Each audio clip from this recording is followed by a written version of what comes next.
The moment of truth. Nangyari. Walang indication ng bunggo. Pero nabasag yung piston. Yan o. Ayan o. So tinanggal ko yung piston ring nya. Ayan o. Basag. Ito pa. So ayan mga boss. Iwanan ko muna itong aking makalat na shaft. At meron tayong i-rescue na tropa. So bali ito nga pala yung dala kong gamit para ma-rescue natin siya. So bali tumirik daw siya at nagbubuga daw ng langis yung kanyang motor. Yan, so puntahan natin siya para ma-rescue natin. Yan, dawin na tayo. Malayo-layo yung ating re-rescuehan ngayon. Yan, iwanan ko muna makalat tong ating shop. Lagi naman tumakalat, bihira naman ito maging malinis. Malinis lang to pag magbabarek.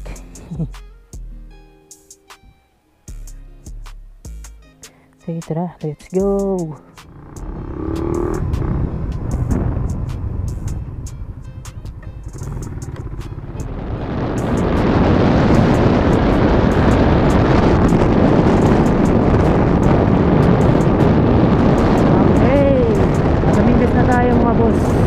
Hanapin na lang natin yung tropa. Rito daw sa may crossing. Doon pa sa unahan.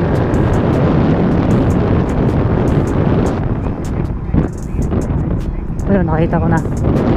Nasa tabing puno, puta. Nakita ko na.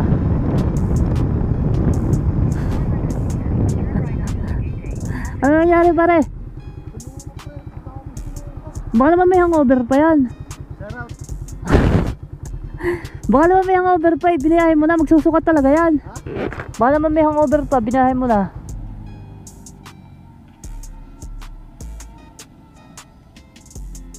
So ayan yung ating ano, ito na yung ating i-rescue.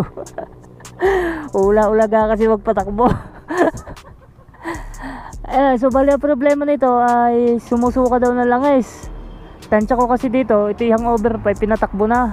Talaga ito yung susuka. Pero sabi niya nabuhay naman daw. So bali i-check natin yung makina para ano. May hangover po siya. Hindi ko po alam kung ano nangyari, baka lasing kagabi.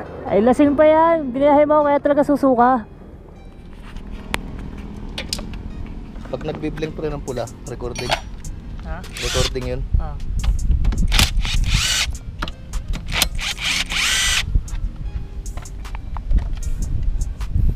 Po, the moment of truth.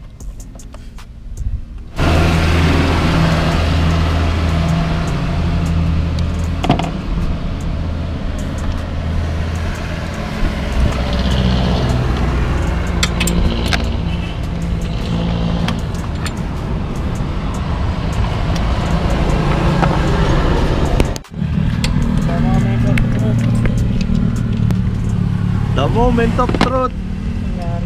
Ha? Bayaw mo pala. Ano? Yung bayaw mo? Oo. Yun. Wala, hindi naman natukod eh. Ba't ka nag-loscom? Check lang natin.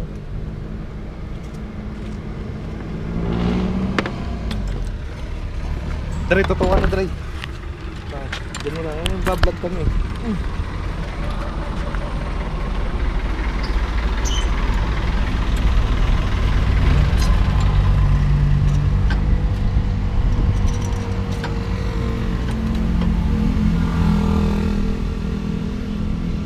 Wala mang problema eh. Lumambot lang akong pressure. Baka sumingaw lang to.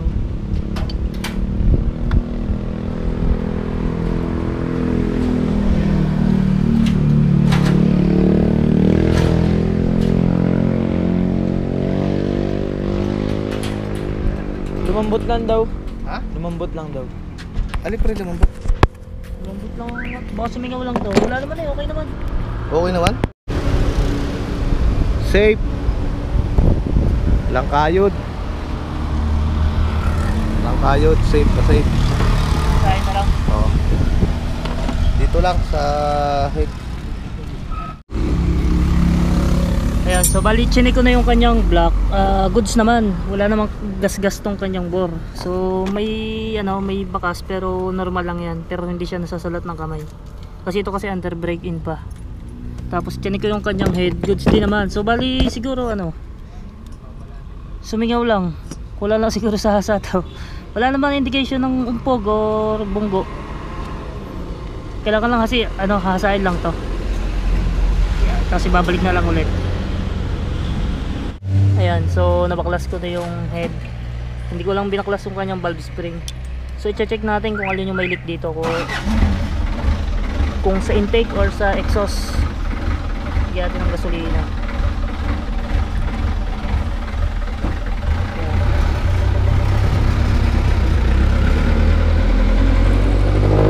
Bali sa intake valve niya wala namang leak, wala namang singaw. So check natin sa exhaust. Bali malambot yung compression niya kanina nung tinatry ko eh. So possible may singaw. Kaya natin ang gasolina.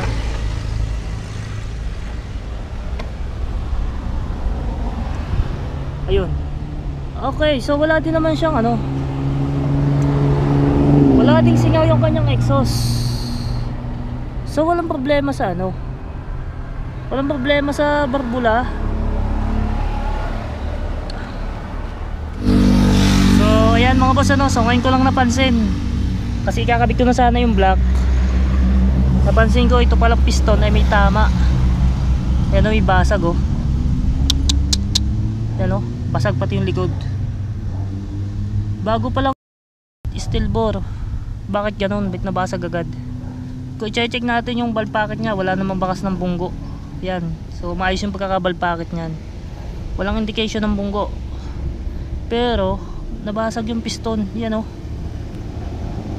kung pagbabasihan naman yung reading, hindi naman siya overheat. Kasi ito ilan pa lang tinatakbo nito.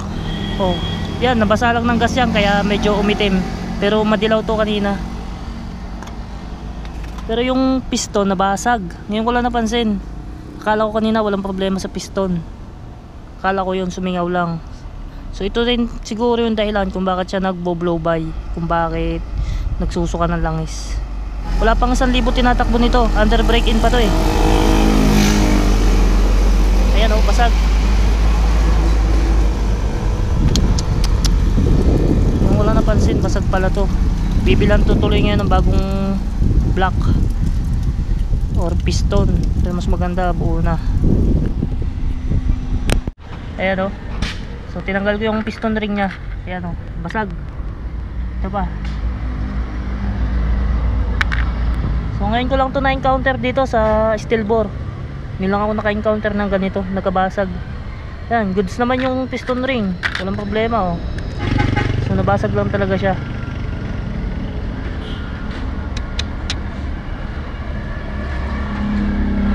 Bago pa nito, wala pa itong 1,000 ang tinatakbo. Under brake in pa yung may-ari nito. Bali takbo niya is 70, 60, parang ganyan lang.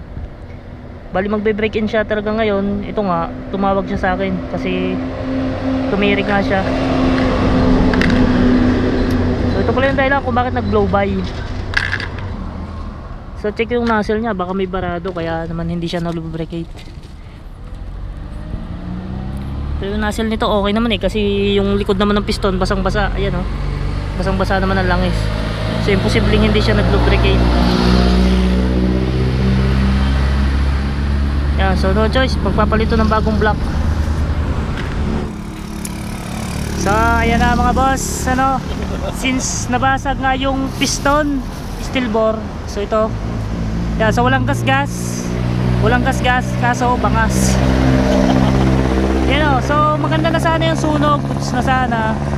Under brake in pa lang to, pero ganito na agad yung nangyari. Yan. So bali ito, nakabili kami dito sa Tagaytay lang din ng bagong steel bore at pati bagong brake in na naman. Ayun, so kinabit ko na yung piston. Ayan, bali pinavalve packet ko na rin yan. At isusunod ko na itong steel bore. Yan, so update ko kayo mamaya kapag nabuo na tong motor at kapag nakakabit na at kapag makakapag drive na itong ating rescue yung pogi.